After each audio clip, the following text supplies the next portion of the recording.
Hmm.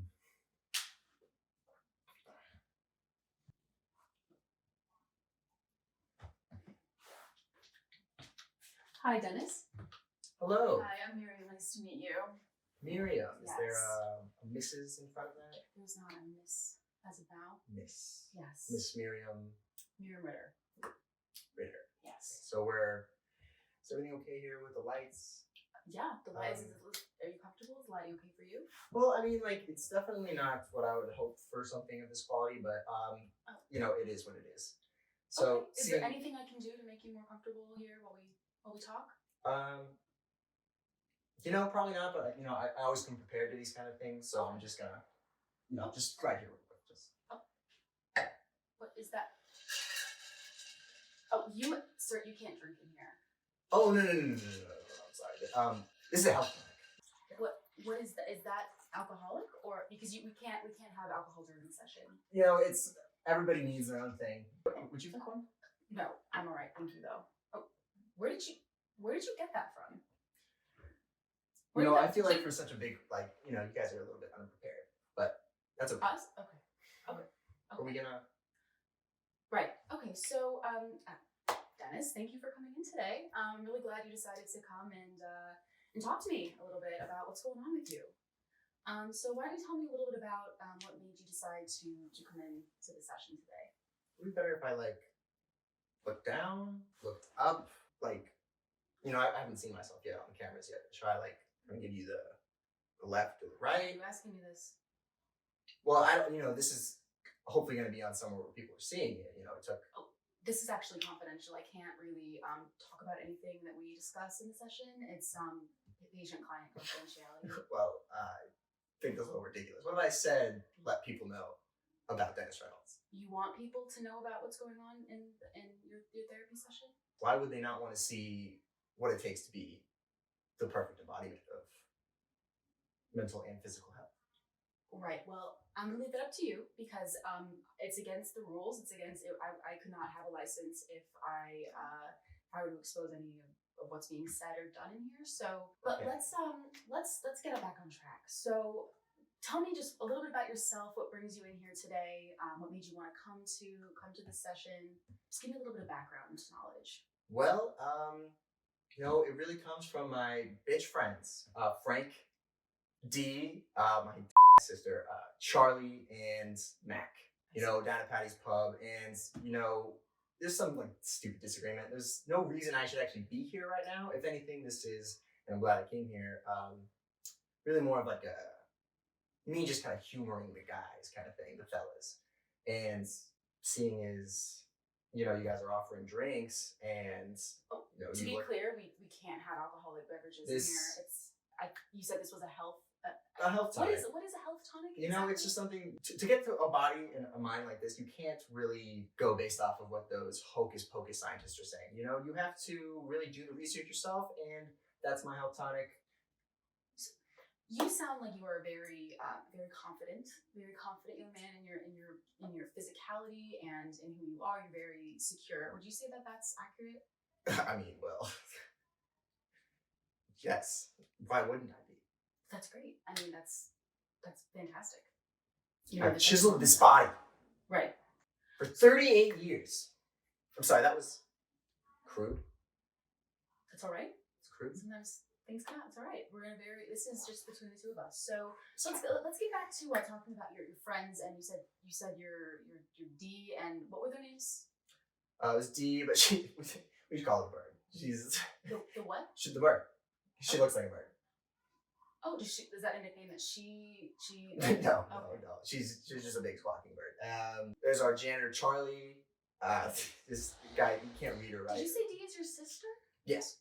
It seems like you have a lot of hostility towards her. Would you say that she is a cause of stress in your life? I have complete control not over my physical aspects, but my mental aspects. If I was stressed, I would simply say, "Stress be gone!" And that's something that works for you. It's honestly, I don't get why other people can't do it. Different things work for different people. That's certainly true. Well, it just works for me the best, I think. Well, apparently so. I'm glad to hear that you have a great way to cope with that. So let's just back up a little bit. And now that I know that your sister and you guys are close, would you say, even though you have some, hostility towards each other, maybe some undertones? Well, like physically, yes, we live together. Okay, okay. So you live with your sister. Mhm. All right, great. And then now, so would you say who or what would you say is creating that stress that you deal with so well? Clearly, who or what is causing that for you? Now, I feel like you trying to get to the bottom of that is maybe stressing you out a little bit. I feel like maybe you have some things that you're not trying to figure out or trying to figure out you can't get to because right now I just see you trying to find out something that's not really there in me. Okay, well, that's an interesting observation because I think I would say, if we're talking about myself, everybody has different stressors in their life. Even the people, well, that's fair if you feel that way. But then, can I ask you if you don't have anything that's really causing a significant amount of stress in your life? What does bring you in here? Certainly, it wasn't just a deal with your friends. There had to be something. You've seen me. This is a very successful, good-looking guy. And no shame to you Sure. there. It's recently things have been a little astray, as you say, and I haven't been able to necessarily hone in the women that I would have liked to. And Mac, Dennis, and Charlie have kind of been saying I'm losing my cool. I don't lose my cool. I don't do that. I have it all along, and it's always going to be, it's fine. It was a little bygones be bygones. They said that I was really losing touch. It's ridiculous. Let's back up and talk to me a little bit about women because you mentioned that you haven't been as successful as you might want it to be with women in a romantic sense, I assume. Tell me about that. Romance with women has always been the ultimate culmination of me creating this almost near specimen. Like I drive my cars, my Range Rovers, perfect. My So you're drinks, very perfect. My successful. tonics, perfect. My physique and my stress, perfect. And I like that to be with the women that I chase as well. And so I feel like when that starts to go a little bit more difficult, than I would say, like I shouldn't be trying so hard. They should be coming to me. I shouldn't have to be going out and succumbing to their level of low lifeness. And Let me stop you right there. So your confidence seems like it's an impeccable level, more than the average person, I would say, which is because I am more than the average person. well, that's fabulous for you, and I'm glad to hear that. But you sound like because your confidence is at such a stable, high level that you feel that you shouldn't necessarily have to be the one pursuing a romantic interest. They should see your potential for what it is before you have to act. Exactly. See, you get that now, so you see my potential. That's one way to look at it. Indeed. If this is an issue for you, how have you attempted to cope with this in the past? How do you try to attempt to cope with it now? What's that been like for you? Well, I just do what I've always done. I do the Dennis system. The Dennis system? Well, yeah, it's something that I've kind of honed my craft around for the last few decades. It's the most foolproof way to get women to fall in love with you. The first one would be demonstrate value, which I think I've already done. But we're in a professional setting right now, and honestly, I think that your shoes are a little too off-brand for me, and your hair's up, so maybe you're not the one for me. If I was, kind of maybe Well, that's actually against the law, so that's all right. We don't need to. bygones laws. Everything is meant to be broken. But I don't really want to give it away because I know you're probably gonna put this somewhere on the internet. This can't go on the internet. I would lose my job. I would lose my license. Well, I'll give you the first one, which is demonstrate value, and I felt like it's been a little more complex than it used to be. Maybe it's because my friends are getting older and fatter. Maybe it's because my car is getting older. But I am definitely still the ripening bull that I've always been. Self-proclaimed as well. So that's No, some people, other people have said it. I got it from them. I see. So your friends are they compliment you. They build you up. You say you have healthy relationships with your friends. Maybe not. No, Okay. not even the slides. They don't say any of those things. I should. Why do you feel like they don't express that? They're always just being dumb alcoholics. Charlie's probably killing rats or chasing the waitress. Mac's probably off chasing some dude working out in the gym or failing at karate. She's just being a D. Maybe you put your friends down a little bit, and is that because they put you down, or is that just something that you feel makes you feel better? Most being the greatest. It's natural, it's normal, it's healthy to have ups and downs. Would you agree with that? Maybe ups and downs at the top of a roller coaster, not ups and downs at the bottom. Okay, so it seems like yours is a very positive mindset. Would you say that's true? Perfectionist mindset. Perfect. But surely that's a lot of pressure, a lot of stress. Well, that's what it Contributes takes to your be the stress. best. Would you say that you are the best? Absolutely. Well, as much as I would love to agree with that, you are still here speaking with me, which implies that there is something that you would like to improve upon with yourself. I just don't know why my dumb friends are making it seem like the way that I'm acting is the reason that I am not succeeding in the way that I used to. Using your hostile language, did something trigger you there with something that I said or that you maybe thought about regarding these issues?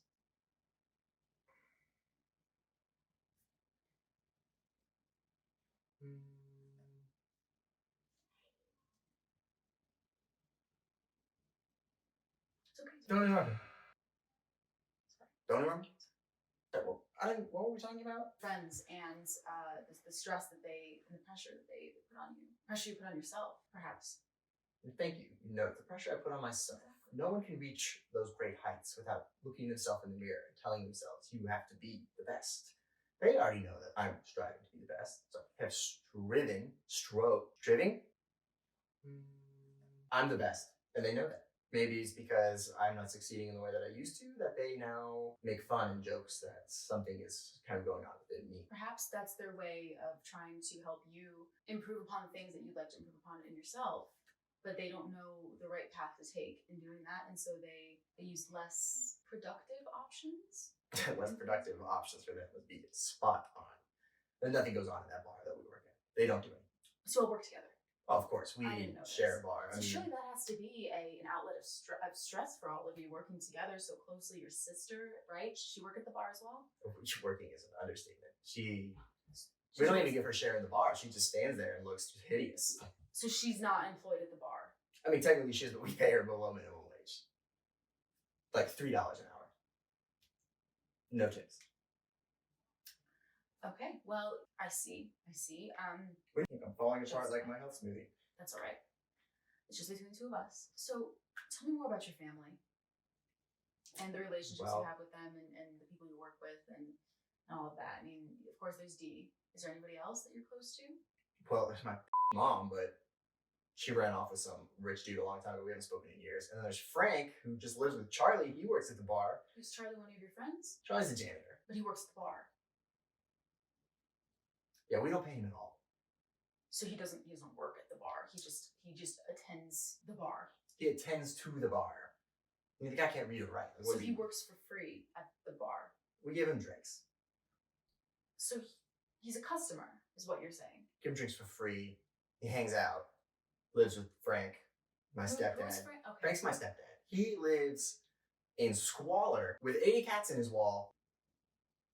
I see. The opposite of perfection. So the fact that your stepdad behaves in this way, how does that make you feel? Frank, I don't give a shit what happens to Frank. Dude treated me like shit growing up my entire life. Joey once bought me my favorite Ferrari and then returned it on Christmas Day. Perhaps this animosity with Frank has had an effect on you in your adult life from events that might have happened as a child. What was your relationship like with your biological father? We tried to get back in touch with him, but he wanted us to go on some stupid missionary trip to Haiti. And we were really just trying to get him for his money because he was about to retire or maybe kick the bucket. So we just tried to get back into his life. That didn't work out so well. Dennis, I have to say you were very open and honest about your intentions, which is great because it's, even if the maybe not the most conventionally positive qualities, I think that you do a phenomenal job of being very open and honest with yourself about them. So that's wonderful. I think that's a great quality to have. So we can work with that. Being open and honest, that's something you like? It's something I think everybody likes when people around them are open and honest. Would you agree with that? Yeah, I would. Do you like being open and honest a little bit more? No, it's what were we saying? Frank, your stepfather. Right. What was your relationship like with him growing up? Oh, just the worst. Imagine a troll man coming in your house and then buying you all these things and then returning them and then being. So it seems like you talk about a lot of these important people in your life with a lot of anger and hostility. I'm not quite sure what warrants this. You haven't really gone into exactly what they've done to you that's made you so so irritable towards them? I mean, Frank's always there to bail us out. I mean, he pays for me and Dee's apartment. He pays for the car. So in a way, in a sense, you use Frank's assets. If I don't use anything he offered. Okay. He just wants to be Well, part of the sounds like game. you're a generous man, though. You seen the guy? I have not. I actually don't know who any of these people are. Well, let's just keep it at that. It's fine when he's around. You know, we've definitely bonded a little bit more. You know, we've gone on some fun adventures, but like at the end of the day, like it's just Frank's money. Dennis, thank you so much for coming in today. I think our session is almost expired, but I would love to have you come in and talk to you more about all of the stuff that we've touched upon today. Does that sound good to you? Yeah. See, I feel like I didn't get anything out of this. Maybe like if you put your hair down or something. See, the first session isn't always as productive as going forward. Therapy is sort of an ongoing journey into self-discovery in a sense, and I feel like it takes more. And in my history in this career, it takes more from most clients than just the first session. But right now, I'm just trying to get information on you so that I can better come up with suggestions for you to improve upon the stress in your life and all that. So I would love to talk to you again and hear more about what's going on with you. Does that sound like something you'd be interested in doing? Is Frank paying for it? It doesn't matter who. It's just I don't deal with that aspect. That's in the finance. You know, if Frank's paying for it, why not? You know, I feel like we've really developed a connection here, and like, I agree.